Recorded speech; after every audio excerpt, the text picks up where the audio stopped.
Well, hey, everybody. I'm Pastor Brian. This is another episode of the ClareCast. Today, we are joined by our worship leader, Mr. Doug Field. We're going to have a great conversation. We're looking forward to it. So let's go.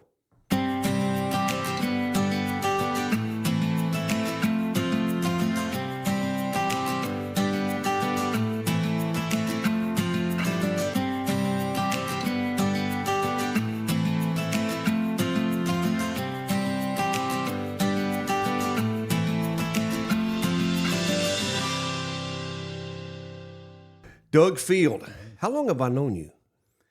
Oh my goodness. I don't know the exact number of years. I don't either. It's got to be at least 10 or more. At least. I've been here 14 almost. So, I mean, as long as I've pretty much known anybody, because we were on the advisory board together and seeing it district stuff and whatever. Every Sunday morning when we walk into church, we see you there at the center. How long has music always been a passion of yours? It's always been part of my life. Band all through high school. I was actually at University of Michigan. I didn't go, but I was accepted into their music program and ended up going to Michigan State. But I didn't know that. You were part of the border war right there then, right? You're in the middle fighting over who gets Doug, and he went green and white. That's going to stir up some stuff here for sure, probably. I don't blame you. I wouldn't go to Michigan either, but that's fine. So today we are here, Doug Field, our worship leader. How long have you been the worship leader here at Clare? 20 some years, 24, 25 probably. Yeah. Maybe longer. So explain, we go into, I kind of go into a formula, and I don't want to do that all the time, but you know, it kind of, everybody around here knows who you are and your family. If somebody's watching this though and isn't around the house here with us, give us a little background in your story, where you come from and your family. Okay, so my immediate family, or yes, okay, yes, please. Yeah, and so, well, I'll just tell you a little bit about me. So, my grandparents were Christian, Free Methodist Church primarily. My parents were both Christian. Lived down in Lansing is where actually I met my wife, Dawn. But it was, so I've always been around, the church, and it became kind of a comfortable place for me. And over the years, I've had to kind of look at myself. Am I doing what I'm doing because it's a comfortable position? I know how to negotiate the church, right? I know the religious things to say and do. And this has probably been maybe 15, 20 years ago. But God got a hold of my heart, and I wasn't wrong before, but I came to the conclusion that it's not whatever my religious background is, it's not about the religious stuff. God's real to me. Jesus Christ saved me from my sins, and what I do in the church or any place else, even my work, I'm doing it for Him. And but from Lansing, we moved up. Dawn and I got married. This had been 87. Moved up to the Clare area, looked for a church, went down to a different one, Nazarene Church, and then came together to this church. And we happened to be at the same time. The pastor was his last Sunday. He left, and the new pastor came in a few weeks later. But anyways, we've been here for a long time. So your first Sunday was the pastor's last Sunday. Last Sunday. The Fields have arrived. I'm getting out of here right now. I'm kidding.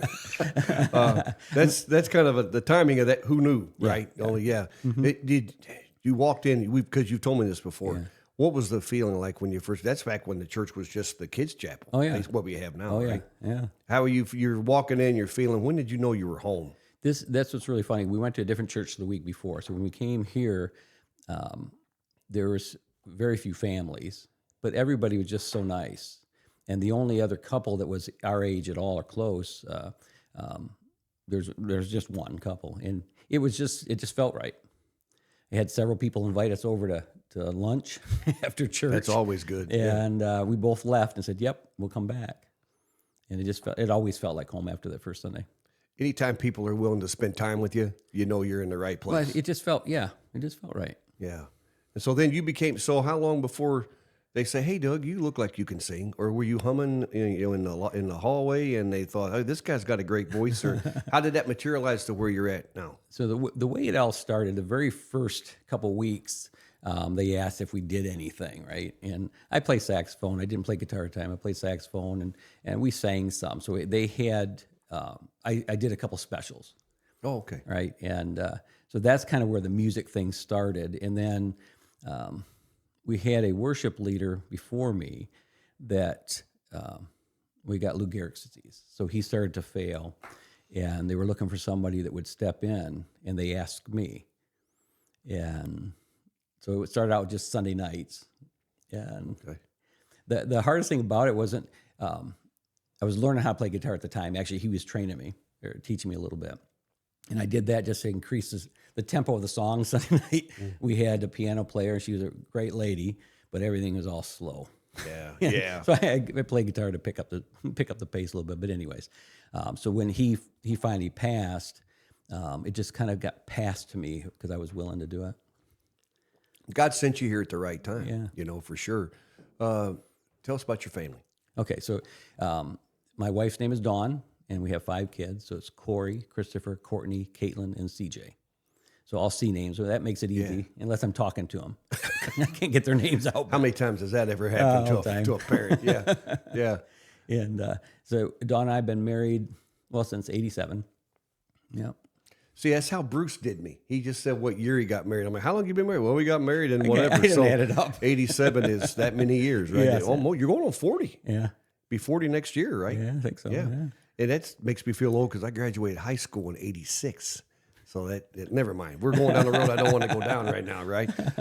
So married Dawn, you got wonderful kids. Yeah. Your kids are all part of the church too. They're all, right? They're Yes. all working. Yeah. They all have, Yeah. because Miss Dawn is our children's church director, Correct. children's ministries director, and they are in the midst of VBS right now. We just cannot get her on camera. Right. So she's allowing you to be here. So thank you very much. But you're a great team. You're a great team. How do you go home? Is it church 24/7? How do you balance the two of you being immersed in church stuff and then you're raising your family, or is it because that's who you are? It's kind of who we are.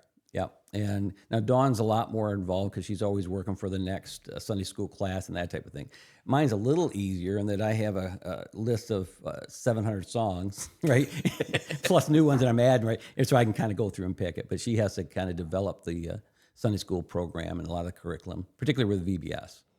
Yeah, and I love how we do VBS. It's every Sunday through the summer, so it's not like a full week of wearing you out. But we've had that on here. We'll get her on here eventually. Yeah, but she'll do it. Before we're done, I want to get some video and pictures of the Children's Chapel with the theme this year. What's the theme this year for Bible school? I think the building on a solid rock. Yeah. So it's talking about foundation. There's a lot of camping, outdoor stuff, and foundational. It's really cool. And I watched this man, Joey, build a tree house. Now, I say watched. I wasn't in there looking, but I could hear the pounding, and they're bringing everything in. And our worship leader, ladies and gentlemen, built it from scratch, and it looks great. What are you going to do with that when they're done? Yeah, it might become a hunting platform. That's what I'm thinking. You had another motive, didn't you? Yeah, that's always good. That's always refurbish. Right. When it comes into worship, so you've been worshiping and leading worship here. What's your whole? Tell me your heart, because we have. Listen, America, we have great conversations in the coffee room around here, don't we? And I love that. I look forward to those in the mornings. But tell me what's just your heart? And I kind of tell the kids the same thing, but in anything we do, I'm not a Christian because I lead worship. I'm not good with God because I lead worship or do anything else. I lead worship because I am right with God. Yeah. And he knows me and I know him. And so everything I do is kind of based on that. And as far as with when I'm trying to help the congregation, it's truly trying to lead. I'm absolutely not there to perform, because if I'm there to perform, it wouldn't be there. I'm not the best guitar player at all. I'm not the best singer at all, but I have a great group of people that love God like I do, and they'll come and they sing and they play, and I have varying degrees of abilities of players and singers, but together, God takes what we do and multiplies it in the ears of the people, and we can sing and worship together. So that's really, really important to me. whatever is done from the front with that heart flows out of it for us, Okay. and it does. You know, and I'm glad you said it because I knew that. But it's like this. I'm a child of God, so this is what flows. It doesn't because you said it earlier. We don't get wrapped up in just because.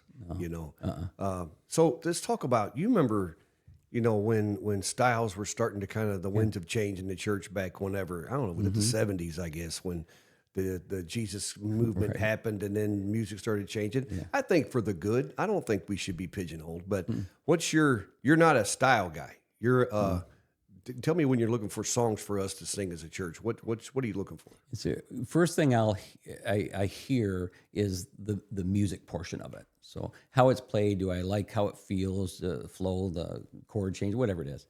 And then I'll go from that, and then I'm going to look at what the words are, and I'm going to listen to it and read them.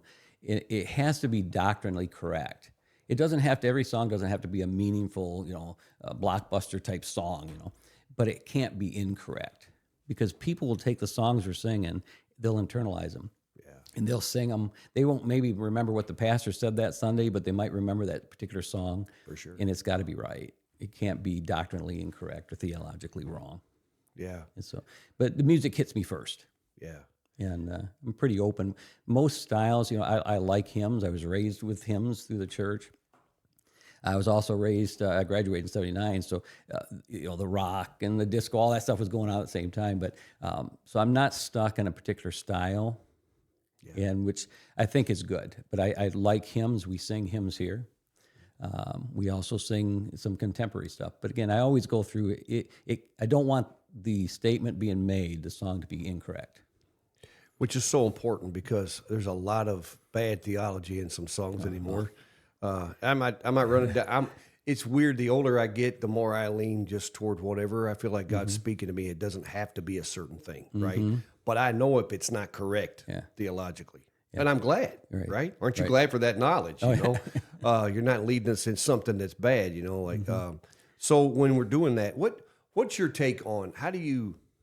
We can't please everybody, right? So when we have a crowd of all kinds of ages that we do. And you're looking for things to sing. What sticks out that hey, we might be able to do that? What are you looking for? It's kind of interesting because one of the things I talk to other worship leaders with, and even people on the worship team, the buck stops here. And so whoever's leading, you have to be prepared for whatever you're going to hear, right?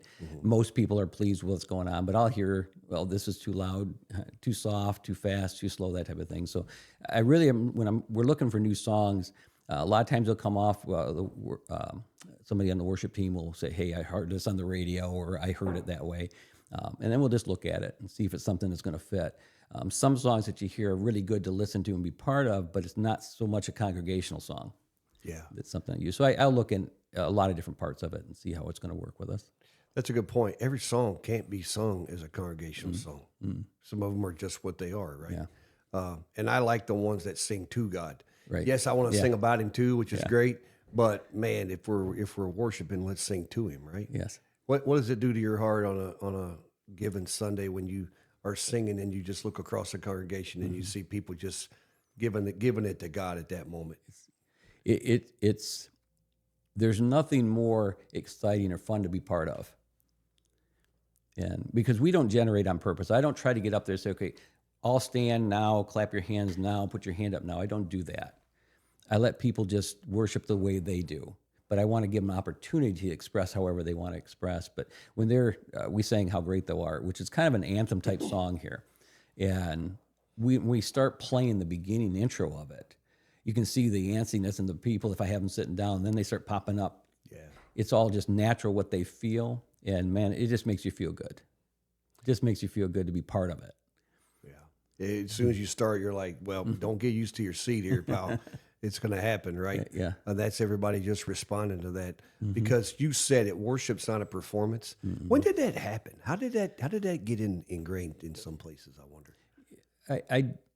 I don't know if some get it backwards. So they do what they do because they've been encouraged. They're good at it, right? So I know there are some worship leaders that are leading worship because as they're growing, oh, you play good, you sing good, you write good songs, you do all these things, and they're pushing them in a direction that they become really good at it, right? So they can lead a song and they can do whatever, but it really is coming from them, Yeah. and I don't think, well, I come from it the other way.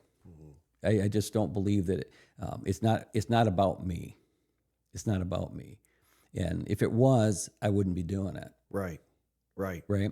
And, but there's a lot of worship leaders, I think, out there. And I see them. Sometimes you'll hear about them deconstructing their Christian faith, whatever.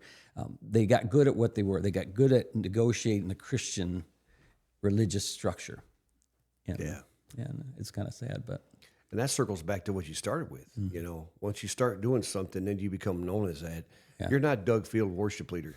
You're Doug Field child of God, and that defines who you are. Everything else springs out of that, right?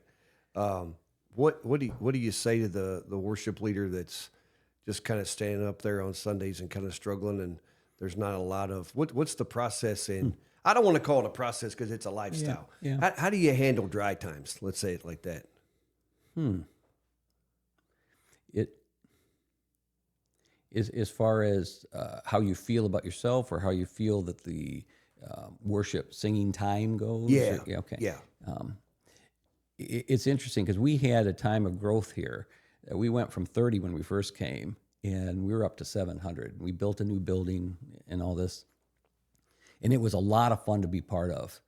We had 3 services. The last service was the one that was most people attended, but chairs were being pulled in. There wasn't enough place, people standing up in the hallways and things, looking through the glass windows, just trying to be part of it. And that was fun. And it was a lot of fun to be part of. Yeah. The other side of it is it went the other way. That was a dry time. That was tough. It was tough because you go from 700 down to 200, whatever. And the process, that wasn't fun to be part of. No. So I guess that would be the dry time. But at the same time, I tried to just focus on what God was asking me to do and what was asking us to do. And He got us through it. Yeah, He did. And we're trending upwards, as they would say now, right? And it's a God thing. It's got nothing to do with a plan. We don't have a whiteboard saying, okay, in July we were going to, it's God. Yeah. When you allow, Rick Warren in the Purpose Driven Church book, I always say this, I bought that book when I was a young pastor, couldn't spell pastor at the time, but I bought it because the cover was cool, purple and gold and blue colors. It was just, ooh. But he said 2 things in there that have still stuck with me. One, God doesn't know style. No. God doesn't go, they're singing that contemporary stuff. I'm turning my head. He doesn't care if it's coming out of the right heart. But you don't create momentum, and you can't manage momentum, right? No. So what you're talking about there, when things up or down or whatever, sometimes you just have to ride the wave and go where it's taking you. We're going to go where God's taking us, right? How do you combat though when things are good, and not saying okay now and try to put your hands on it? That's enticing, isn't it? Yeah. Yeah, and there's some hands-on type stuff that you have to do, right? There's certain things that you need to do. I'm not the gatekeeper. I don't think of it like that, but I do have to, look at a song. Or is it correct? So there are some hands-on things part of it, but not getting worried about how you're doing it as much. To make it make sense. But you asked me earlier about how the process. So when we first started working with the music, it was strictly hymns. Had a piano player. I started playing guitar. We had another guy that came to the church. He played guitar. Had somebody start playing bass, he's still playing the bass now, Lauren Cole. Oh, nice. Yeah, okay. And then Julie, they got together, and then Julie was playing keyboard stuff. So when we went into the new building, at that time, we still had the hymnals. They were underneath the chair. We'd pull them out, and we'd sing hymns. And then when we had the Sunday night services, I would start off, I'd sing along with a CD, or we'd sing with a CD. And then as we got to be able to play better, we started adding musicians and stuff, changed the songs a little bit. But the drums were something the church wasn't interested in. At least it didn't seem like it to me. But so my kids, when they were little, we had a band. Okay. So there's drums and bass, and I play guitar, Don played keyboard, and other kids sang and stuff. So we did a singspiration, they used to call it, where it's like a Sunday night, people could come and sing whatever song they wanted to do. I put the drum set up there, and Christopher played the drums. And I just let them sit up there. Mm. And because nobody said anything, a little kid plays drums, they aren't going to get mad at him, right? So, and so Good work. So we just let him sit. And then probably a month later, somebody was in the church saying, "Hey, you got the drums, so how come nobody plays them?" I said, "Well, I don't have any, but play them on a regular basis." And he says, "Well, I play." And so then next week, he starts playing it. It was a process. People got used to seeing it, and then they started asking too, "Hey, who's going to be playing?" Yeah. So it was a process. And so we sang hymns because we could. Those were what we could play. And then as we had the drums and musicianship got better, right? We started adding more songs. And kind of moved from there. And people were really good. We went from the hymnals to the overhead. So I asked a few people that I knew didn't care about the overhead thing, if they would just kind of sit in different places to see, can you see it?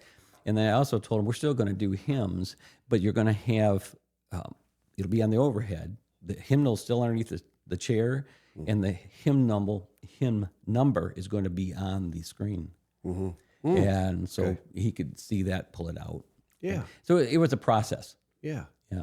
You don't totally abandon anything. I don't think you can. Yeah, and that's your leadership that God's instilled in you, because you're a family man. You run your business, you're part of the church. You're in a lot of different leadership positions in the church and the district. You have to understand that people just need to be kind of brought along at times. Right. Some are deciding that's fine, but it's not. This is what we're doing, and you're not going to have anything to say about it. That's never going to go well at all. So the fact, just how you did the drums is a great example right there. You leave them up there long enough. Who's going to play that? Yeah. And the transition wasn't just me coming in, let's do all this stuff. I was learning too, right? Yeah. So the transition, I was transitioning, adding along with the congregation. So it wasn't, I didn't have the way. A number of years ago, we had they called it, it was a conference they had here at the church, right? So churches on the district came. And they had we broke down in different areas, and mine happened to be the worship, whatever. So we had worship leaders and just people participating in worship in the churches came. And as I was talking to them, they started at like how to. I said, I don't know how to. Yeah. How to. I said, there's things we do on purpose, but it's not a how to. It's just what can you do, and try to do the best you can. Yeah. Yeah. And if it's all hymns, I have no problem with all hymns, but do the best you can, right? One of the churches they asked me about, they have a transition time from when one hymn is called and the next one, churning pages. And I said, well, rip the pages out. What? I said, rip the pages out of the hymnal and you put them in a folder, because that's what we did, and then just flip the folder. You got it's right there. It doesn't take any time, then you can transition quicker. And I said, it's not the Bible, right? it's a hymnal. Rip the page out. So, anyways, but big thing is, the how-to. I would never do a how-to for anybody. No. Just be who you are. Be conscious of what's going on, and God directs things. And if you're in the place and doing the thing that you're supposed to be doing, and you're following Him, it'll work. It'll work. It always does. Yeah. Desecrate the songbook. Are we allowed to do that? But you're right, because there's so many. I don't want to say idle, and the hate mail goes to joeycalico@gmail.com. But I think sometimes we hold things sacred that God doesn't, and we're like, you can't. That's where the worship war started, was stuff like we're worshiping certain items more than we are Him, And maybe that's why the hymns are called a hymn. We're singing to Him. That's a great sermon right there. You're welcome. But you're right. And I think that's why we love you, because you're a uniter and you make everybody feel welcome. Joey got on the platform last week playing guitar, You're not like, I need to. How do you do with that? Somebody walks up and goes, I can sing. And you're like, well, go ahead and sing for me. And they can't sing. What do you say? Maybe you can help in the kitchen. I don't know. How does that work? It's happened. Okay. So I have anybody who's going to sing, they have to try out. Okay. Right. And I don't make it a big drawn out thing. Typically it's just whoever's them and myself. Right. And I'll ask them if they have a song that they like. I'll either play it on the guitar and they sing, or if it's on a CD or something, sing along with it. So I don't make it difficult. But I had a number of years ago, a young lady came, said she wanted to sing. I said, great. So I have her try out, and it wasn't good. Her pitch, she was way off, right? And I told her afterwards, so, your pitch is way off. And she goes, well, I'll get better. I said, how do you fix something you don't know? If your pitch is off and you don't know it's off, how are you going to fix that? Right. So anyway, and so I told her, I wouldn't have her on the worship team, but man, sing out in the congregation, sing worship. Yeah. And you can be part of it that way. And she got mad, wrote a letter to the church pastor and left, and said that, how rude I was, and that if anybody wants to have sing in front, wants to worship, that they should be allowed to do it and all that. And I didn't get a chance to talk to her afterwards, but she went down to a church my brother-in-law goes to, and he runs the sound. And she went there and said she wanted to sing on the platform. So she gets on the platform because he didn't say anything or have her audition, and he runs the sounds. He just turned her mic off. Oh man! And I'm thinking, what's worse? What's worse? Yeah.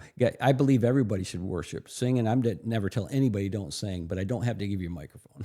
No, that's a shirt. That's a T-shirt right there. Yeah, I don't have to give you a microphone, and we're thankful for that. Yeah, not all of us should be up there. It's not. Then it is performance if it's coming down to that. I mean, you know what I mean? So in a sense, because you can't have 450 on the stage and 5 people in the stands. You know what? It's not that way. No. I think you told the truth. Yeah. We're supposed to tell the truth, and it's hard. That's when the truth in love comes out. But yeah, you had to handle that kind of stuff. And I had a group of young ladies. They were young kids, but girls, and they wanted to sing a special. And I said, okay, well, sing it for me first. So it was up here, and so we put the CD in. They're singing, and their parents are all watching, and they're, oh, that's so great, that's so great. And I turned it off, and I went up and said, okay, here's where we're at. You're not ready to sing it yet in front of everybody. What do you mean? I said, a couple parts, a little pitchy, you didn't know where it was going to go, that kind of thing. And I talked them through it, and they're, oh, okay. I said, you'll be able to do it. Just, we got to clean these things up. I said, we're going to switch the key too. It's too high for you. And anyways, we get it all done. Their parents came up to me. Why would you say that to them? I said, why wouldn't I? Well, because they want to sing. And why would you say that to them? I said, they're not mad. I said, why are you upset? I said, I told them the truth. And with kids in particular, you got to tell the truth to people. Why would I want to encourage somebody to go into something they're not qualified to do? They just don't have it. Going into the pastorate, going to anything. Why would you want to encourage somebody to do something they just can't do? Yeah. That's more embarrassing. To have them get up in front and do it poorly and then feel bad about it is worse than just tell them. And the kids weren't mad, and the parents got over it. And they did sing. Well, they say you didn't say go away because you're not perfect yet or whatever. Nobody is. I'm not having perfection. But you just said it, and that's the bucket we should all carry right there. Is I'm not going to let somebody walk into something they're not prepared for. If it's not for them. That's more love than not wanting to hurt their feelings. I would never let somebody get intentionally embarrassed. So, even in the worship team, if I have somebody that's going to be leading a song and it's not going, I'll start singing. I don't. Yeah. I make mistakes, and we joke about capo movement and all that kind of stuff, and I do because I don't like it when I mess up, but I don't want somebody else up there to have to deal with it because I can. I got you. I got you. Yeah. And so. That's the leader. I wouldn't let just taking the brunt right there of it. I've always said if we succeed, we did it. If we fail, it's my fault. Yeah. And that's how you take care of people. You lead them well. I had somebody come up and complain to one of the singers that something they didn't like, and I heard them. So I went over there and separated them out. I said, "That's not going to work." Yeah. And what do you mean? He said, "They have nothing to do with it. They're up there singing the song I put in front of them." Right. I said, they have nothing to do with it. If you you need to talk with me. Right. And it was okay. I mean, we worked through it. It wasn't a major confrontation, but it's like, no, don't pick them out. Mm-hmm. Don't pick them out. You snuff that out early enough, it won't be a problem. No, right? you have to. Yeah. I don't think people really understand. You guys don't just show up on Sunday morning and, okay, what's going to be a kumbaya kind of thing today? Mm-hmm. It's prayer through the week. It's a target. Yeah. Listen, Satan's going to aim. He tried to keep us from getting this stuff to work today, didn't he? He loves to get in the details, whatever he can cause confusion in. And he for sure will do it with worship, won't he? And you've just shared a few things today that's probably not scratching the surface stuff that you've dealt with, And that stuff, dealing with that stuff it's okay. right? We Yeah. deal with, but the joy, and I talk to the worship people all the time. I mean, there's nothing more exciting than being in front of a congregation who's singing and you're singing with them, and there's nothing better than that. Yeah. Yeah. I mean, it's sometimes I'll get tingles down my back at times. It's like, oh man, and it's not about, oh, look at what I'm doing. It's never about that. No. If I don't sing, sometimes I won't. I'll just stop and I'll just listen. Yeah. Yeah, it's like, wow. Yeah. To be part of that. That's powerful. That's powerful. Well, we know how many songs like the current ones that really are like the song "Praise." My praise is a weapon. There's a lot of songs that talk about praise being part of our it's in our armor. That's in our weaponry. In the Old Testament, that's what they did. Remember, Right. they went out and instead of having swords and armor and all that, they just started going through the field and started worshiping. Right. And their enemies started killing each other instead of worrying about them because they just started singing. Yeah. How do we realize that our song is so powerful? Right. You know, what do you do when you're going through your day? What are you listening to? You listening to songs? You listening to messages? Quiet time with God? How do you go going around? Because in your business, you have to cover a lot of ground. I don't listen to a lot of music. Right. A lot of stuff like on the radio, it's just repeating the same things over and over. Usually, if it's something, a particular song, I'll hear somebody else say, "Hey, listen to this one." Usually, bring it up on YouTube, and so I'll watch and listen to that. Prayer is funny because I used to think as a kid that when you said "Amen," that meant okay, we're done here until I say, Father in heaven, right? Right. So there's that break, and it's Amen was the end, not so be it or let it be or whatever. And that changed a number of years back. Amen, it never stops. I'll say Amen at the end of a prayer, but prayer is actually part of everything. So it doesn't matter if I'm dealing with a difficult customer, if I'm going to a point, that connection I don't think ever stops. No. And there's times where it's more focus specific, but it's not an amen. Now we're not going to talk again until later. We must have been raised the same way. I had that same thought a lot. I'm like, am I sure you're done yet? You're not hanging up. No. You sure aren't. It's a constant thing. What are Doug Field's hobbies? What do you like to do? I like to hunt, fish. Dawn and I, Dawn likes to, my wife, she likes to, we've rebuilt houses. Oh, yeah. You work on those things, remodeling, not rebuild, but remodeling. And we like to do that. Yeah. It's kind of, when you're done with something you complete a project and you can look back and it might be there 50, 100 years later. Right? It's kind of, hey, we did that. It feels good. But hunting, fishing is kind of just time to get away. Yeah. I don't do it as much as I'd like, but. Who does? Right. You like to do it, but play my guitar, that kind of thing. I like to do that.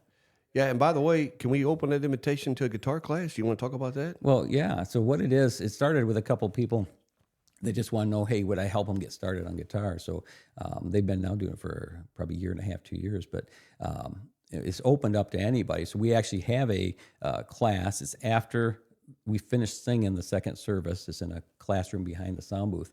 And we just get together, and it's kind of to learn the basics. I'm not going to teach you how to be a master at the guitar. Yeah. But I can teach you enough to where anything that you hear and you want to sing or anything we play, you'll be able to play it and sing along. So I use capo positions and stuff because it makes it simpler as you learn them. But it's a lot of fun, and there's probably 5 or 6 people. Yeah. But it's open. It doesn't matter what level you're at. If you just don't even own a guitar, we have spares we can loan you, or if you want to buy one and come, you don't have to know what you're doing.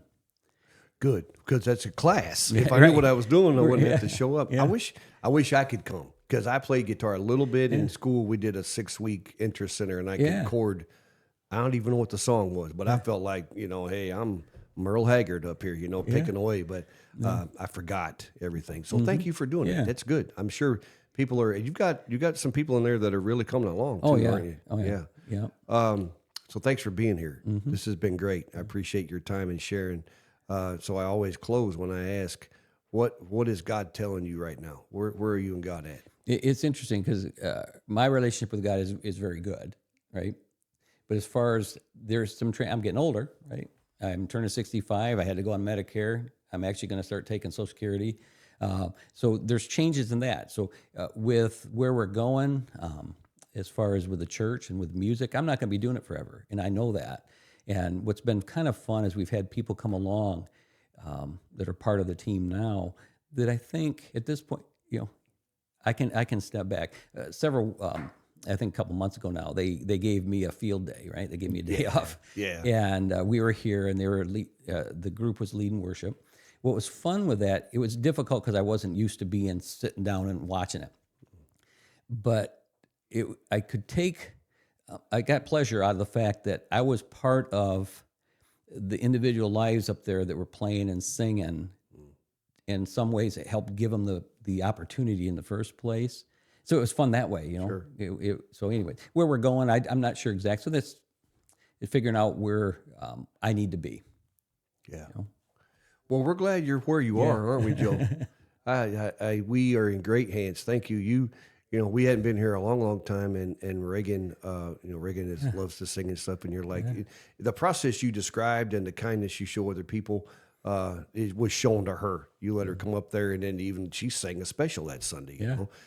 So thank you for giving people just what you said, opportunities to serve and see where they're at. They might do it a little while and go, I don't know that God is calling me this direction. It might be the light comes on and they realize that. You never know.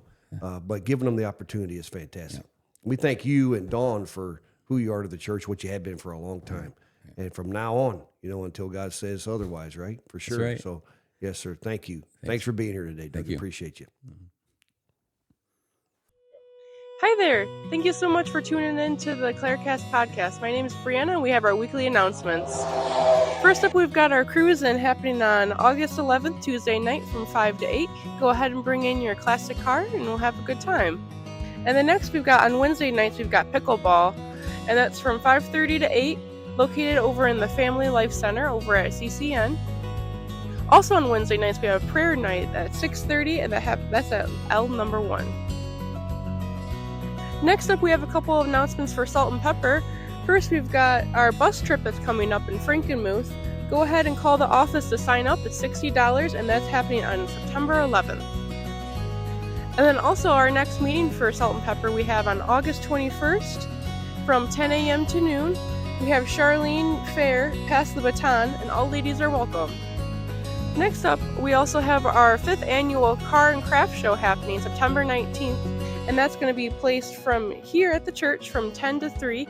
It's $20 to register your classic car. And we've got so much coming on. We've got live music, we've got DJs, we've got a bunch of crafts, food, you name it. It's going to be a great time. Don't want to miss it. Thursday mornings, we have Warriors of the Way. That's happening from 9:30 a.m. to 11 a.m. Thursdays morning. It's in the CCN foyer. They're going through the Bible chronologically in a year. It's pretty cool if you want to check it out. So we got ladies' weekly prayer happening on Monday at 9:30, located in the U2. Also on Mondays, we've got men's coffee in the foyer at 8:30 a.m. Next up, we have Quilts of Love happening every second and fourth Tuesday of the month from 9:30 a.m. to 2 p.m. Last but not least, we also have our connection and welcome cards. They're great for if you're new here or just want to get some more connections within the church. Go ahead and fill this out. They're located in the lobby. Go ahead and put all your information out and put it in the offering box, and then someone from the office will get connected with you.